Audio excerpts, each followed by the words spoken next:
Basically क्या है global south का मतलब है कि ये उन कंट्रीज़ को कहते हैं जो इकॉनमी और इंडस्ट्रियल डेवलपमेंट में डेवलप कंट्रीज से काफ़ी पीछे हैं।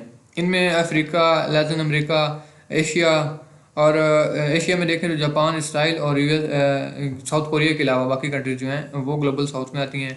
इसके अलावा ऑस्ट्रेलिया और न्यूजीलैंड के अलावा जो एक ब्रिटेन ऑस्ट्रेलिया है, वहाँ पे जो कंट्रीज हैं उसके आसपास, वो भी ग्लोबल साउथ में ही आती हैं। ये आप पीछे मैप में भी आपको दिखा सकते हैं कि ग्लोबल नॉर्थ और ग्लोबल साउथ किन्हें कहते हैं। North America, Europe, mostly Europe हो गया, और एशिया की जितनी इकॉनमीज आपको बता रहे हैं ये ग्लोबल नॉर्थ में आती हैं, डेवलप कंट्रीज हैं। अच्छा, तो क्या देखें तो साउथ कोरिया जो ताइवान और चाइना जो है उन्होंने अपनी इकॉनमीज़ को काफ़ी इम्प्रूव किया है, बहुत ज़्यादा इम्प्रूव किया है, तकरीबन 10% एनुअली के हिसाब से। तो इसी वजह से इनको वर्ल्ड बैंक ने मायरिकल इकॉनमीज़ का नाम दिया था 1993 में, कि किस तरह से इनके अंदर अनप्रेसिडेंटेड जो एक नाकाबिल मिसाल आप देख सकते हैं बेमिसल उन्होंने तरक्की की है, उसकी वजह से इनको मायरिकल इकॉनमीज़ का नाम दिया गया था। इसके फैक्टर इसके पीछे क्या थे? एक्सटर्नल फैक्टर में देखें तो ग्लोबल ओपननेस थी एक। आप प्रोडक्ट्स जो थे इस तरह के सैंक्शन नहीं लगी हुई थी, इतने जो टैक्सेस लेवरेज नहीं किए गए थे, टेक्नोलॉजी जो इतनी जो थी वो ओपन थी। एडवांस तो खैर नहीं चीज़ें, लेकिन फिर भी वो ओपन थी। इसके अलावा क्रॉस बॉर्डर मूवमेंट आसान थी। अब पाकिस्तान और अफगानिस्तान की बात करें या पाकिस्तान के इंडिया के साथ क्रॉस बॉर्डर मूवमेंट काफ़ी आसान थी उस वक्त, उसके दौर में। लेकिन पाकिस्तान और इसके कंट्री जो नेबरिंग कंट्री ने इसका फ़ायदा नहीं उठाया। लेकिन ये जो बड़ी इकॉनमीज आज के तौर पर आज समझ आ रही हैं हमें, चाइना, साउथ कोरिया और ताइवान वगैरह, इन्होंने इसको जो है वो यूटिलाइज़ किया।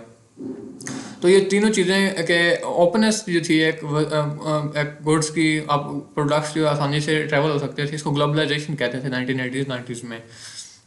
उनके इंटरनल फैक्टर की बात करें तो इन्होंने प्रमोट किया है कि जो लोग देहातों में रह रहे थे वो शहरों की तरफ माइग्रेट करके आए, और वो जो उनके वर्कर जो देहातों में काम कर रहे थे उन्होंने उसको मज़ीद प्रोडक्टिव बनाया, और ताकि वो चीप गुड्स जो हैं वो प्रोड्यूस कर सकें, क्योंकि इन चीप गुड्स की ग्लोबली बहुत ज़्यादा डिमांड थी। डेवलप कंट्रीज़ में इनकी बहुत ज़्यादा डिमांड थी, तो इसकी वजह से उन्होंने चीप गुड्स जो है वो बनाए। चाइना की देख सकते हैं जो चीज़ें होती हैं वो काफ़ी पाकिस्तान में चीपली बिक्री होती हैं, इनएक्सपेंसिव होती हैं। तो इसकी वजह से उनकी जो ट्रेड एक्सपेंशन थी वो बहुत ज़्यादा फास्ट हो गई, तेज़ हो गई।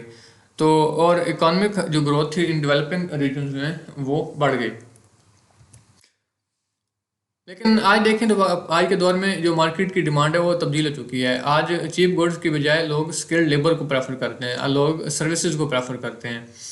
तो अगर बात करें तो ये स्किल गैप जो है, स्किल्स ना होने की वजह से इकॉनमीज देखें तो ग्लोबल साउथ की जितनी भी इकॉनमीज हैं, इंडिया, पाकिस्तान मिसाल लें, तो इनमें स्किल्स ना होने की वजह से इनकी जो है डिमांड इतनी ज़्यादा नहीं है ग्लोबली। अब इंडिया की मिसाल लें तो इंडिया के तकरीबन 50% जो ग्रेजुएट्स होते हैं वो जॉब रिक्वायर्ड स्किल्स उनके पास नहीं होते, कि जो उनके जो फ़र्ज करें एक इंजीनियर है तो उसको जो जॉब्स के लिए जो स्किल्स रिक्वायर है उसके पास वो नहीं होते। इसके अलावा अभी 60% इंडियन वर्कर्स जो हैं उनको स्किल्स ट्रेनिंग रीट्रेनिंग की ज़रूरत है अगले 3 सालों में, लेकिन ये उनके लिए काफ़ी मुश्किल है, जिसकी वजह से उनकी इकॉनमी जो है वो सेटबैक का शिकार हो सकती है। तो सर्विस जॉब जो हैं ये इनकी वजह से प्रोडक्टिविटी तो बढ़ जाती है, इनकम बढ़ जाती है, लेकिन इनका एक नुकसान ये होता है कि ये बेनिफिट्स जो हैं वो अनइक्वल कर देते हैं। अब किसी को बेनिफिट्स से बहुत ज़्यादा हो रहे होते हैं और किसी को बहुत कम हो रहे होते हैं, डिस्प्रोपोर्शनेटली नेट हो जाता है सिस्टम, कि वही हम बात करते हैं कि गरीब गरीब से अमीर, गरीब तर, और अमीर अमीर से अमीर तर हो जाता है। ये जो है वो काफ़ी चेंज आ जाता है इसकी वजह से। तो ये किसका एक ड्रॉबैक है। तो इसके लिए क्या होना चाहिए कि इंडस्ट्रियल पॉलिसी जो है वो एक इसेंशियल है ग्लोबल साउथ में, कि कंट्रीज़ को अपने अंदर जो है इंडस्ट्रियल पॉलिसीज़ इंप्लीमेंट करनी पड़ेगी। इंडस्ट्रियल पॉलिसीज़ होता है कि एक इंडस्ट्री, ख़ास इंडस्ट्री को फोकस करके उसकी जो डेवलपमेंट के लिए काम करना। तो अगर लेकिन ये भी इतनी ज़्यादा इफ़ेक्टिव नहीं है, इनके बावजूद भी जो ग्रोथ है, ग्रोथ रेट है वो काफ़ी मॉडेस्ट हो सकता है और चैलेंजिंग हो सकता है कि उसको अचीव किया जाए। फिर वजह वही आती है कि स्किल्स नहीं है। तो सर्विस इकॉनमी की तरफ ट्रांजिशन जो है कि आप देखें तो एक ट्रेडिशनल जो चला रहा था पाथवे था डेवलपमेंट का, कि एग्रीकल्चर से प्रोडक्ट्स जो रॉ मटेरियल उठाया जाए, फिर उसको मैन्युफैक्चर करके प्रोडक्ट्स बना के आगे बेचा जाए। तो ये चीज़ जो है इसकी बजाय अभी सर्विस इकॉनमी की तरफ आना चाहिए, कि जो सर्विसेज प्रोवाइड करके इससे इनकम हासिल की जाए। तो इनकी ग्लोबल डिमांड जो है सर्विसेज की वो काफ़ी बढ़ चुकी है, तो ये ग्लोबल साउथ के लिए काफ़ी अपॉर्चुनिटीज इससे मिल सकती हैं। अच्छा, वाशिंगटन कंसेंसस की बात करते हैं, फिर उसको आपका रेलेवेंस बताते हैं क्या है इसके साथ। तो बेसिकली जो था ना वाशिंगटन कन्वेंशन, ये एक सेट ऑफ 10 इकोनॉमिक सॉल्यूशन था जो कि वाशिंगटन बेस्ड इंस्टीट्यूशन मसलन IMF हो गया, वर्ल्ड बैंक और US ट्रेजरी डिपार्टमेंट जो है उसने लेट 20th सेंचुरी में 1980s में 1990s में ये प्रपोज किया था। इसका मकसद क्या था कि इसका डेवलपमेंट कंट्रीज जो है उनमें इकोनॉमिक स्टेबिलिटी किस तरह से लाई जाए, ये इसका बेसिक जो है मेन पॉइंट था। तो इसमें उन्होंने तकरीबन 10 जो है वो मेन पॉइंट्स उन्होंने इसमें बताए थे, जिनमें से आप आपको बताते हैं कि जो में से मेन थे फिजिकल डिस्प्लेसमेंट डिसिप्लिन, एक करप्शन वगैरह को ख़त्म करके डिसिप्लिन जो होना चाहिए फाइनेंशियल सिस्टम होना चाहिए। इसके अलावा पब्लिक स्पेंडिंग को वो मॉनिटर प्रॉपर किया जाना चाहिए, टैक्स रिफॉर्म्स होने चाहिए, लिबरलाइजेशन होनी चाहिए। तो ये जो उनके मेन पॉइंट्स थे वाशिंगटन कंसेंसस के।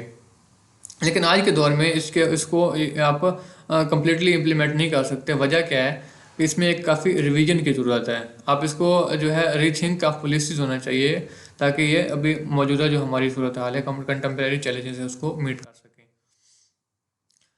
तो ग्लोबल साउथ की जितनी भी कंट्रीज़ हैं उनको अपने स्ट्रेटजीज जो हैं वो दोबारा से बनानी पड़ेंगी, चेंज करनी पड़ेंगी, जो कि फोकस होंगी इंडस्ट्रियल पॉलिसीज़ के ऊपर, वर्क फोर्स की रिटर्निंग के ऊपर, कि वर्क फोर्स जो उनकी इसको किस तरह स्किल्स प्रोवाइड किए जाएँ, लेबर्स को जो है वो दोबारा से स्किल्स जो हैं अच्छे जो अभी रिसेंट जिनकी ज़्यादा डिमांड है वो प्रोवाइड किए जाएँ।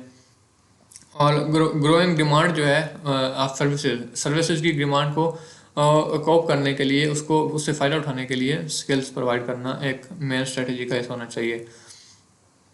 तो ट्रेडिशनल मॉडल्स जो थे वो, और अभी रिसेंटली देखें तो वाशिंगटन कंसेंसस जो है ये अभी ज़्यादा जो है वो यूज़फुल नहीं रहे। तो इनमें काफ़ी चेंजेस करने की ज़रूरत है, ताकि ये हमारे करंट इकोनॉमिक जो सिचुएशन है उसके कैपेबिलिटीज़ हैं उसके साथ अलाइन हो सके।